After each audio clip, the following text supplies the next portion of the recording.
Well, Washington Police Chief Kathy Lanier had this to say when asked about Adam Kokesh's planned 4th of July march into Washington with loaded rifles. First of all, I want to clear up, there's a difference between civil disobedience, which I think is this is being portrayed as a civil disobedience, and actually violation of the law. I mean, there's two different things here. So civil disobedience, people come to Washington, D.C. to protest policies and government policy all the time, it's no problem. But when you cross into the District of Columbia with firearms and you're not in compliance with the law, now you're talking about a criminal offense, and there's going to be some action by police. So Chief Lanier wants to make some kind of a distinction between civil disobedience and violating the law. So here again is her definition of civil disobedience. Civil disobedience, people come to Washington, D.C. to protest policies and government policy all the time, it's no problem. Note that Chief Lanier characterizes peaceful assembly in order to petition the government as civil disobedience. But what law does a demonstration break? When someone exercises their right to protest, specifically recognized by the First Amendment, how is that disobedience in any way? Since the D.C. police chief hasn't read the Constitution that she swore to uphold when she took office, let's remind her what it says. The right of the people peaceably to assemble and to petition the government for a redress of grievances. Chief Lanier, going to Washington and protesting government policy is not civil disobedience. It's an exercise of a constitutionally guaranteed right. Civil doesn't mean polite. It means government. And as we all know from experience, government is not always civil. Disobedience means to actively and publicly disobey laws that are unjust. It is violating the law. Martin Luther King had this to say about violating a court order against him marching. That I do feel that there are two types of laws. One is a just law and one is an unjust law. I think we all have moral obligations to obey just laws. On the other hand, I think we have moral obligations to disobey unjust laws because non-cooperation with evil is as much a moral obligation as is cooperation with good. Civil disobedience always involves violating a law. That's where the disobedience part comes in. So Kathy Lanier's distinction between civil disobedience and violating the law is nonsense. What is the law that Adam Kokesh and his marchers would be disobeying or violating? The very law that was struck down by the Supreme Court in 2008 in D.C. versus Heller. Now it's interesting to note that Dick Heller, the plaintiff in the case, was actually a D.C. cop who was suing for his right to carry a gun off duty. Of course, the real precedent for it being an individual right is the Second Amendment itself. Both the Court of Appeals and the Supreme Court of the United States ruled that D.C.'s gun laws violate the Constitution.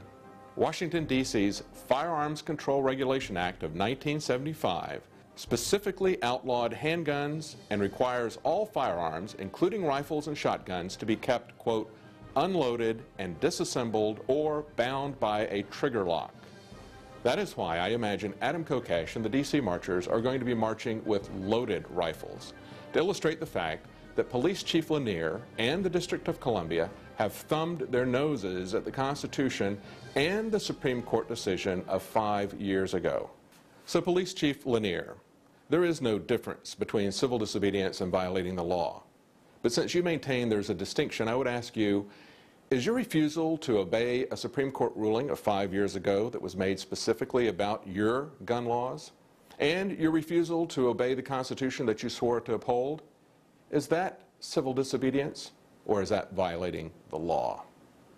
For InfoWars, I'm David Knight. And win, lose, or draw, I definitely admire Adam for going through with this. You know, you have to judge for yourself whether this is going to be right for you or not. I believe Alex is going to go. I don't know if he's going to be armed or not, but Adam will be armed and definitely interested in seeing what happens here. It's definitely going to be history-making, if nothing else. So let's go on to our last article of the night. Man arrested for allegedly shooting a realistic toy gun with kids in Queens Park. Let's just roll the footage there. Jack Pawlowski was led out of his Queens home in handcuffs in front of his stunned-looking wife and 3 young kids. He said nothing as detectives put him in their car. I don't tend to take things lying down.